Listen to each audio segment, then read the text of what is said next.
environment? What policies would you support to address climate change while balancing economic growth and energy needs? And I'll repeat, what policies would you support to address climate change while balancing economic growth and energy needs? And this order will be Chris and Kimberly and Robert. So, as a representative in Washington, it would be your voice. I'd be representing the vote of the people as far as like what their priorities are. When it comes to our environment, look, we live in Florida. I have a view of the Gulf of Mexico, and it's still called the Gulf of Mexico. Yes. Or at least it doesn't look any different from one day to the next. So that's where it is. Look, first of all, what we need to shift the paradigm over here, and we need to stop having the developers dictating the time frame of everything. I just do not see why it is that we build this big, huge infrastructure of anything it is, a strip mall, another car wash on 19, another car wash on 19. I just don't see why it is that we go about building these things without asking one question first. When it rains, because it's Florida, and that happens, where does the water go? And then we find out 6 months later, after a hurricane floods, that the water is still there.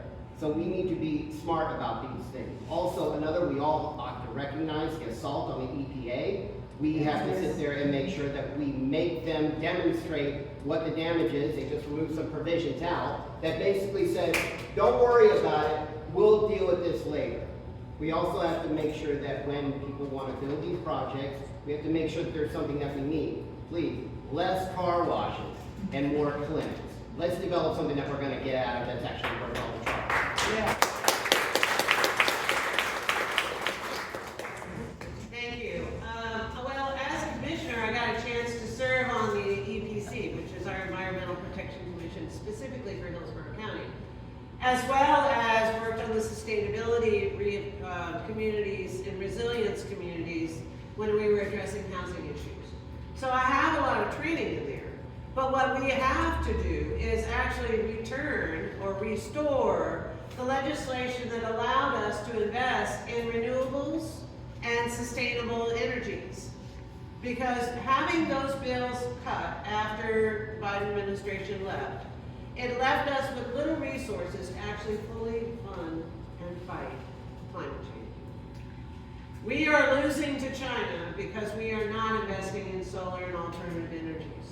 And guess what? Your bills are going up. And guess who's getting paid to lobby for those energy companies that are paying you very, very little attention when it comes to the cost? Our oil industries and our electrical utility industries are robbing our communities blind. And you can't do without it. But there are ways to build communities that have sustainability. There are ways to actually make sure your tax dollars are creating resilience when it comes to stormwater and storm preparation. I had to get ready for Ian that destroyed Lee County when it was supposed to come to Tampa, and working together in communities to be able to help them stay safe and be proactive and preventative to reduce the damage is critical. Restoring FEMA is necessary. Absolutely necessary, because the state cannot actually afford, and as a consequence, has not required the insurance companies to act in good faith in providing the liability and the protections that you pay for when you buy those insurance coverages. So it's critically important that we bring law back into the conversation when it comes to insurance, but also investing in our economy so it works.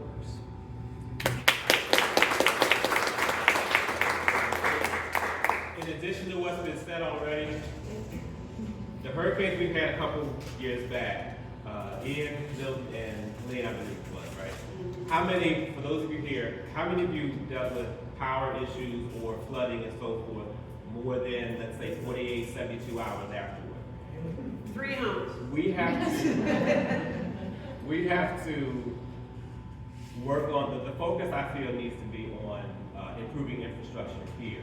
Not rather than, because we do need to go after the insurance companies, but the issue is, I feel like the issue there is that you would rather, anybody who's dealt with insurance issues before, even if everything goes the way you want, it still can be a hassle at times, if nothing else, just for the time it takes to get through the entire process. You would rather not have to use them at all, right? So that's where we need to spend more time, as was mentioned, rather than building these car washes and everything else, and continuing with this extra development, but putting that money into infrastructure so you don't have to use the insurance companies to begin with, because then they can continue to rip you off, feeling as though they're your only option. Also, data centers. How much water are we wasting on these data centers? And they're continuing, I don't have the numbers exactly in front of me right this minute, but we have these, something like, I don't know how many gallons it was for one paragraph of AI or ChatGPT, sometimes like one paragraph takes some insane amount of water. And that's what we have to fight against as well. We cannot continue to support that, so I never will be in favor of continuing to build these data centers here. So along with this, this is where, those are the areas I would support.